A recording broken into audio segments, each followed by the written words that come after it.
ไอ้หนุ่มแมคโครสกลนครบริการยกสะบริการถมที่ใครสนใจอยากได้ดินกะขอเชิญทักมาเพิ่นเว้า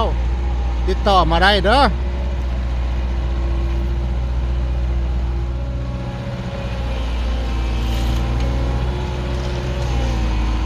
ช่วงนี้ช่วงเก็บเกี่ยวข้าวแล้วน้ำบ่มีแล้วมันเลยไปง่าย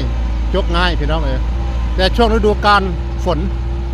ช่วงฝนเฮ็ดยากเลยพี่น้องเอ้ยทำได้ไหมทำได้แต่ยากลำบากตอนหน้าฝนนะ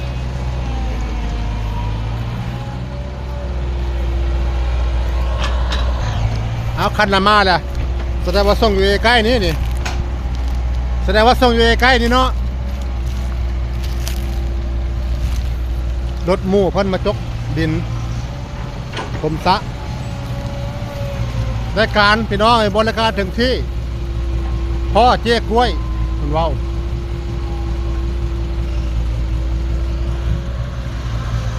อัดเป็นอัดพี่น้องไปพร้อมเดินทางคุณเว้า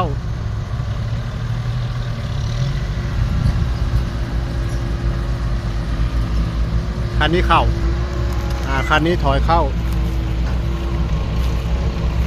ไปห้าไปตามไปเบิ่งเขาชมอยู่ใส่พี่น้อง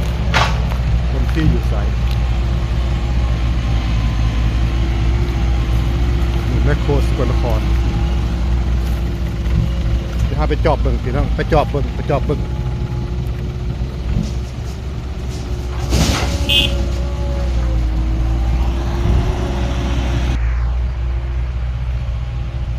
อันนี้เพิ่นเฮ็ดทางเที่ยวให้คนเที่ยวพี่น้องเลย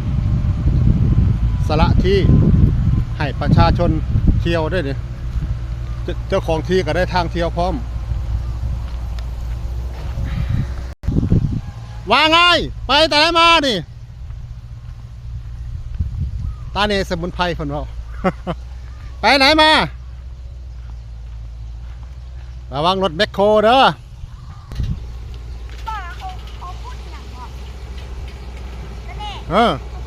เอาจกเห็ดให้นา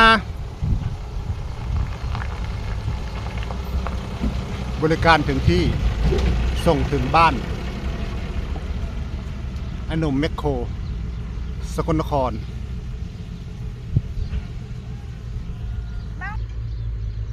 มาแล้วพร้อมบริการ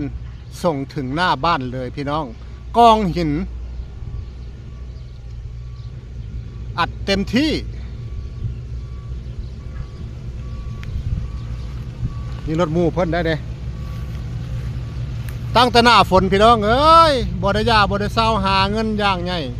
สุดยอดเก่งพี่น้องเอ้ยบ่ได้ยาบ่ได้เศร้าโอเค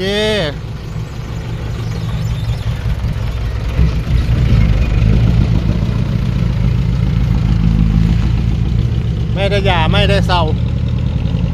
หาเงิน